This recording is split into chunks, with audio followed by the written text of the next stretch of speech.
সুপ্রিয় শিক্ষার্থীবৃন্দ, আসসালামু আলাইকুম।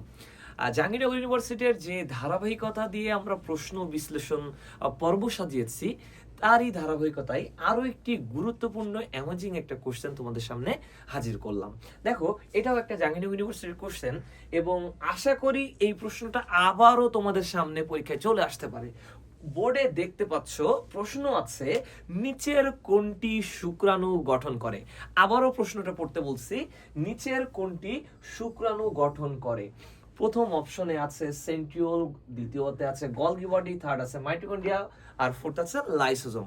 মজার বিষয়, তোমরা এতদিন পড়ছো, বিশেষ করে ঢাকা ইউনিভার্সিটির জন্য বা অন্যান্য ইউনিভার্সিটির জন্য বেসিক পড়ানোটা যেটা ছিল আমাদের বইতে ডাইরেক্টলি ছিল কি বলতো, শুক্রাণুর লেজ গঠন করে কোনটি। আবারও প্রশ্নটা ভালো করে পড়তে বলি, যদি প্রশ্নে থাকতো শুক্রাণুর লেজ গঠন করে কোনটি। ইভেন তোমরা জেনে অবাক হবে, 2024-25 সেশনেও ঢাকা ইউনিভার্সিটি কিন্তু এই কোশ্চেনটা এসেছে, শুক্রাণুর লেজ গঠন করে কোনটি। আমরা জানি শুক্রাণুর লেজ গঠন করে হচ্ছে সেন্ট্রিওল, ওকে। কিন্তু এবার প্রশ্ন দিয়ে দিছে শুক্রাণু গঠন করে কোনটি। খেলাটা বুঝতে পারতেছো? জাহাঙ্গীরনগর ইউনিভার্সিটি এইভাবেই তোমাকে একটু ঘাবড়ে দিবে। তোমার মনে হবে অ্যান্সার এইটা, কিন্তু আসলে অ্যান্সার ওইটা না। তাহলে শুক্রাণু গঠন করে কোনটি, আমি তোমাদেরকে একটু বেসিক অনুসারে জাস্ট 30 সেকেন্ড টাইম নিব।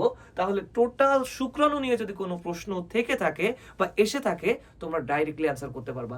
মনে রাখো, একটা শুক্রাণুর 4টা পার্ট থাকে। শুক্রাণুর পার্ট থাকে 4টা, কি কি? একটা থাকে মাথা, আমরা ধরলাম এটা হচ্ছে শুক্রাণুর মাথা।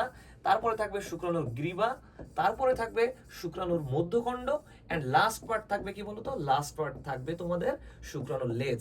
আচ্ছা, এই জায়গা থেকে তাহলে আমরা অ্যানসারটা করব কিভাবে? যে কোনো শুক্রাণুর মাথা গঠন করে কোনটি, যদি কখনো প্রশ্ন আসে মনে রাখবা শুক্রাণুর মাথা গঠন করে গলগি বডি, ওকে। আচ্ছা, একটু আগে আমরা পড়েছি শুক্রাণুর লেজ গঠন করে কোনটি, শুক্রাণুর লেজ গঠন করে হচ্ছে তোমার ভাইয়া সেন্ট্রিওল। কোনটা বলতো? সেন্ট্রিওল। তাহলে বাদ থাকলো কি, টোটাল শুক্রাণুটা গঠন করবে মাইটোকন্ড্রিয়া। তাহলে আমি লাস্ট বার আরেকবার ক্লিয়ার করে দিই তোমাদেরকে, যে মাথা থাকলে অবশ্যই হবে গলগি বডি, লেজ থাকলে সেন্ট্রিওল, এবং টোটাল শুক্রাণুটা গঠন করবে কে বলতো, ডাইরেক্টলি মাইটোকন্ড্রিয়া। সো এইভাবে তোমাকে বুঝে অ্যান্সার করতে হবে এবং এইভাবে বুঝে বুঝে তোমাকে ডিপলি পড়াশোনা করতে হবে। সো এই ধারাবাহিকতায় যুক্ত থাকো আমাদের সাথে। খোদা হাফেজ, আল্লাহ হাফেজ।